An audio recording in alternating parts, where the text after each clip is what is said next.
500 और 1000 के note ban के बाद आम जनता जहां परेशानियों के बाद भी सरकार के फैसले पर खुशी जता रही है, वहीं राजनीतिक पार्टियों को ये बात हजम नहीं हो पा रही। अपने को जनता का सबसे बड़ा हितैषी बताने वाली राजनीतिक पार्टियों के नेता अजब गजब तर्क देकर इस फैसले को वापस लेने की मांग कर रहे हैं। सुनिए कौन सी पार्टी का नेता क्या कह रहा है। 2 दिन पहले प्रधानमंत्री जी ने ऐलान किया कि 500 और 1000 रुपए के नोट देश में बंद किए जा रहे हैं। चारों तरफ अफरा तफरी का माहौल हो गया है। प्रधानमंत्री जी ने कहा है कि काला धन रोकने के लिए, भ्रष्टाचार रोकने के लिए ये कदम उठाया गया है। हम लोग भ्रष्टाचार के खिलाफ बहुत समय से लड़ाई लड़ रहे हैं और भ्रष्टाचार के खिलाफ कोई भी कदम उठाया जाए उसकी हम सराहना करेंगे। लेकिन परसों से मैं बहुत लोगों से बात कर चुका, बड़े बड़े एक्सपर्ट से बात कर चुका, कई लोगों से बात कर चुका, और एक चीज़ का जवाब मेरे को नहीं मिल रहा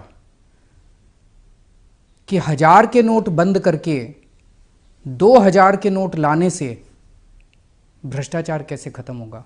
आम जनता को अपनी जरूरत का सामान नहीं मिल रहा है, बाजार बंद, देश की पूरी जनता तनाव में है। हमारी मांग है कि जो घोषणा की गई है उसको थोड़े दिन के लिए वापस ले लिया जाए।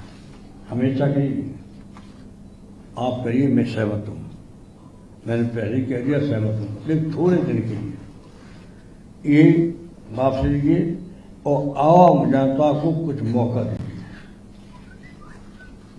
हम कहते हैं कि बाद में किसी को कोई मौका न दिया जाए।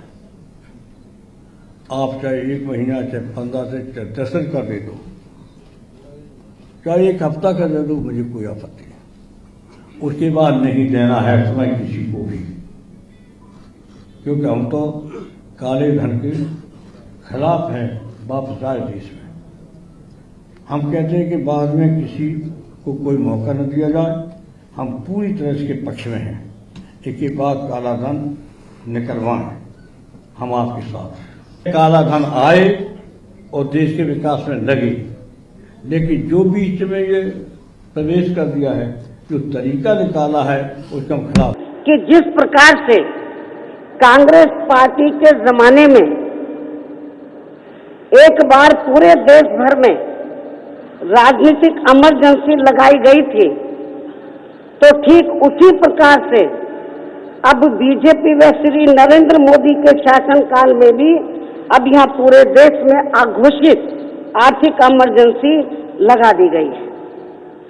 2.5 वर्षों में इन्होंने देश के बड़े बड़े पूंजीपतियों और धन्ना सेठों को इस्तेमाल करके इन्होंने अपना विदेशों में, तो अगले 100 साल की राजनीति के लिए अपनी पार्टी को आर्थिक मामले में वो टूटे ना भारतीय जनता पार्टी, तो इन्होंने विदेशों में इनके जरिए अपना पूरा बंदोबस्त कर लिया है। ये आम चर्चा, मैं नहीं कह रही हूँ, ये आम चर्चा है। तो इसलिए इसके साथ ही, और इतना ही नहीं, जब इन्होंने परसों ये फैसला लिया, कभी भारतीय जनता पार्टी श्री नरेंद्र मोदी ने ये देखा। अब बड़ा सवाल ये कि पिछले 2.5 सालों में हर रोज काले धन पर सवाल पूछने वाली ये राजनीतिक पार्टियां मोदी के काले धन के खिलाफ किए गए सर्जिकल स्ट्राइक पर भड़क क्यों रही है। सरकार के जिस कदम को देश भर में सराहना मिल रही है, इन नेताओं का उस कदम को गलत बताना बताता है कि ये कितने ईमानदार हैं। NMF न्यूज की रिपोर्ट।